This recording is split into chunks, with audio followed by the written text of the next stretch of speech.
বেশ কিছু বিষয় আমাদের দেশে প্রচলিত।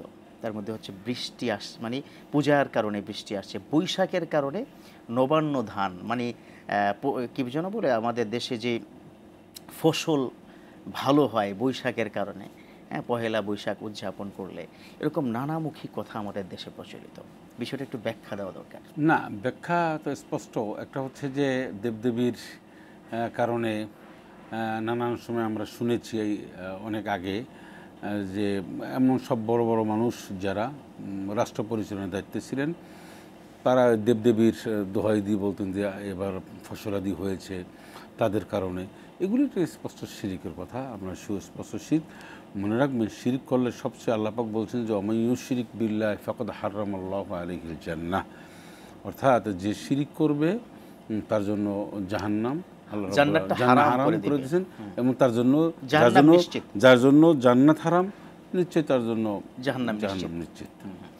আচ্ছা, এর মধ্যে একজন প্রশ্ন করেছে যে আপনাদের মধ্যে কেউ কোনো নাম নেয়নি, কোনো ব্যক্তিজন, কোনো দলের কোনো ব্যক্তিজন পূজাতে শারদীয় বা দুর্গা পূজার শুভেচ্ছা জানিয়েছে এবং এটা নিয়ে ব্যাপক পরিমাণে মন্তব্য হচ্ছে, তো এটা সমাধান কি? মন্তব্য আসলে ওরকম কিছু করার নেই। মনে রাখবেন যে হিন্দুদের যে অপশনগুলি রয়েছে, তাদের যে তারা যে সমস্ত যা রয়েছে তাদের কাছে, আমাদেরটা আমাদের কাছে।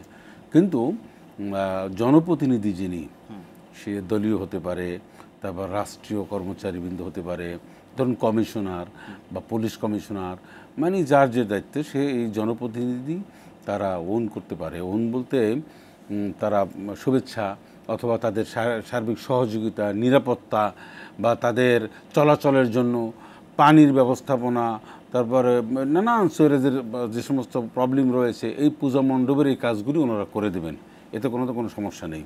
এবং তারা যেহেতু আমাদের দেশে বসবাস করে, এখন শুভেচ্ছা কথাটা হচ্ছে যে তাদের এটার ভালো কামনা, তোমাদের দিক থেকে তোমরা সফল হও, তোমাদের যে মানে ধর্ম উৎসব আছে এটা তোমরা সাকসেসফুলি করো, আমাদেরটা আমরা করি। কিন্তু এটা কি শুভ কামনা? না, শুভ কামনা কি?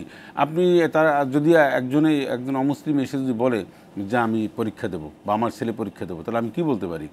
আমি বলি না যে আমরা কথাও বলতে পারি আল্লাহ তোমার সফলতা দান করুন, এটা বলতে পারি।